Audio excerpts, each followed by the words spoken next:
मात्र जरांगे पाटील आता दिल्ली हाकची त्यांनी घोषणा केलेली आहे. देशातल्या सर्व राज्यातले मराठी एकत्रित आणू आणि दिल्लीवाल्यांना आम्ही दाखवू आमची ताकद काय, असं जरांगे पाटील. दिल्लीवाल्यांना काय दाखवतोय तू ताकद? टोटल देशाच्या लोकसंख्येमध्ये तुमची ताकद किती टक्का तुमचा? त्यामुळं महाराष्ट्रातला ओबीसी सोड, पण देशातला ओबीसी एकत्र आला तर तुझं काय होईल? आणि तू दिल्लीला कशाला जातोय? अरे तू तिकडं अमेरिकेत, युगांडामध्ये, स्वित्झर्लंडमध्ये जा, तिकडं तुझी गरज आहे.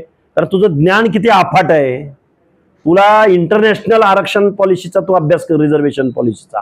जगामधल्या 119 देशामध्ये आरक्षण दिलं जातं.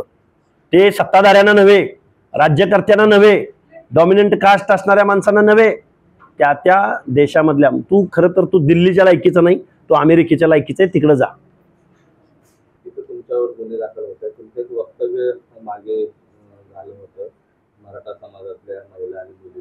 असं बोललेलो नाही मी काहीच. मी एवढंच बोललोय की आपल्याला आंतरजातीय विवाह 11 आंतरजातीय विवाह करूया, आमची मुलं तयार आहेत, अशा पद्धतीचं ते वक्तव्य होतं. मी कधीही कुठल्याही माता भगिनीचं नाव घेतलेलं नव्हतं. मी त्यांना एवढंच सांगायचं होतं की 100 वर्षापूर्वी ज्या राजर्षी शाहू महाराजांनी 100 आंतरजातीय विवाह घडवून आणले, त्यामधले पहिले 25 विवाह हे मराठा धनगर घडवून आणलेले आहेत. आणि शाहू महाराजांनी कायदा पारित केलाय. आत्ताच महाराष्ट्र शासनाची योजना आहे, आंतरजातीय विवाह करणाऱ्याला 50,000. SC STतल्या बांधवांबरोबर जर विवाह आंतरजातीय विवाह झाला तर केंद्र शासनाची 2.5 लाखाची योजना आहे. मी फक्त शासनाच्या योजनेचं ब्रँडिंग केलंय. शासन पैसे देतं, पैसे आंतरजातीय विवाह करायला. आणि तुम्ही गेल्या 2 वर्षामध्ये आम्ही मागास झालो, आम्हाला ओबीसीचं आरक्षण, आम्हाला BCचं आरक्षण मागताय. तुम्ही मागास झालाय म्हणताय. आणि मी नुसतं एवढं शाहू महाराजांचं एक वाक्य तुम्हाला सांगितलं तर तुमचा लगेच जातीचा दंभ एवढा उसळून आला. जात वर्चस्वाची भावना, क्षत्रियत्वाची भावना बघून घेऊ, तुडवून काढू, ठुकून काढू, 11 जणांची टीम बनवू. अरे आम्ही काय तुम्हाला काय कुठलं काय अरबस्तान पाकिस्तान मधनं आलेले वाटलो काय? गावागावात आम्ही आहोत. तुम्ही रस्त्यावर उतरत असाल तर काय आम्ही रस्त्यावर उतरणार नाही का? त्यामुळे असल्या धमक्या बिमक्या, पोकळ धमक्या कुणाला द्यायचे त्याला द्या. आमच्या नादाला तुम्ही लागण्याच्या भानगडीत पडू नका. धमक्या नाहीत, मात्र तुमच्यावर आता तब्बल 7 पोलीस ठाण्यामध्ये गुन्हे दाखल. माझ्यावर 7 काय 70 पोलीस स्टेशनमध्ये गुन्हे दाखल झाले. तर आम्ही कायदा पाळणारे आहोत. आम्ही जाऊन हजर होऊ, वाजत गाजत जाऊ आणि संविधानाचा सन्मान करून संविधानाची भाषा बोलण्याचा प्रयत्न करू. त्यांच्यावर तुम्ही भरभरून टीका केलेली होती, त्यांना प्रत्युत्तर दिलेलं आहे.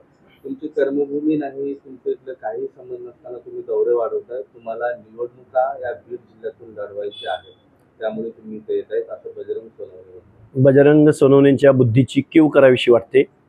हेच बजरंग सोनवणे काल परवापर्यंत म्हणत होते की लक्ष्मण हाकेनं पहिला ग्रामपंचायतीचा सदस्य व्हावं, ह्याला एवढी मतं पडलेत. तेच बजरंग सोनवणे 8 दिवसानंतर म्हणतायत की त्यांना बीड लोकसभेची निवडणूक लढायची. करेक्ट करतो मी तुम्हाला, कालच मी त्यांचं स्टेटमेंट बघितलंय. तू नक्की ठरव काय. तर एक तर म्हणतोय याची लायकी काय, आणि दुसरं म्हणतोय की हा बीड लोकसभेला उभा राहतोय. त्यामुळं बाप्पा काहीतरी ठरव बाबा. एवढं वळवाच्या पावसात न्हावून निघणं एवढं सोपं नाही. 20 वर्षाची कारकीर्द आहे, चळवळ लढतोय, एक मेंढपाळाचा पोरगा आहे. निश्चित तुझ्यासारखा कारखाना नाही माझ्याकडं, पण गावगाड्यातल्या 60% ओबीसी आणि परत आमची आंबेडकरी जनता, आम्ही जर एकत्र आलो ना, मग तुम्हाला कुठं ठेवायचं आणि कुठल्या निवडणुकीत कुठं ठेवायचं ही जनता दाखवून देणार आहे. ज्या गेवराईमध्ये तुमच्यावर हल्ला झाला, तुम्ही पण तिथं दंड थोपटले जाऊन पुन्हा त्याच गेवराईमध्ये जात आहे. पंडितांना आव्हान. अहो पंडित बिंडित आम्हाला माहिती नाही. आमच्या ओबीसींच्या मनामध्ये जी दहशत आहे, जी चिंता निर्माण झाली, जे आरक्षण गेल्याची भावना आहे आणि गेलंय आरक्षण, त्या लोकांच्या या भावनांना वाट करून द्यायची. जिथं लोक मला बोलवत आहेत तिथं मी जातोय. आणि मी काय आमदार खासदाराचा पोरगा नाही, मी सामान्य कुटुंबातला आहे. जिथं जाईल तिथं मुक्काम आहे माझा. त्यामुळं गेवराई असो काय, माजलगाव असो काय, अंबेजोगाई असो काय, किंवा हिंगोली जिल्हा असो काय, लातूर, नांदेड, आता पश्चिम महाराष्ट्रातल्या सगळ्या लोकांच्या तारखा मागायला रांग लागलेली आहे. त्यामुळे हा ओबीसीचा महायलगार आहे आणि त्याची सुरुवात, मला अभिमान आहे या बीड जिल्ह्यामधल्या, माझ्या गेवराईमधल्या बीड जिल्ह्यामधल्या लोकांचा, की ज्या भूमीमधनं ओबीसी आरक्षण संपवण्याची चळवळ लढली गेली त्याच मातीमध्ये, त्याच भूमीमधल्या या सगळ्या लोकांचा आग्रह आहे. मी त्यांना फक्त वेळ देतोय, याच्यापेक्षा दुसरं काही नाही. असे दंड थोपवणं किंवा त्या ठिकाणी जाऊन मॉब एकत्रित आणणं, लोकशाहीमध्ये आम्हाला अधिकार दिलाय आणि दंड थोपटलेत, याच्या पलीकडे तर काही केलं नाही ना. आणि दंड थोपटून जर माझ्या माणसांच्या मनामध्ये मी जर एक त्यांना भाषा देत असेल, लँग्वेज देत असेल, चळवळीला एक औरा लागतो, एक इमेज लागते, एक गाणं लागतं, एक झेंडा लागतो, ते देतोय मी.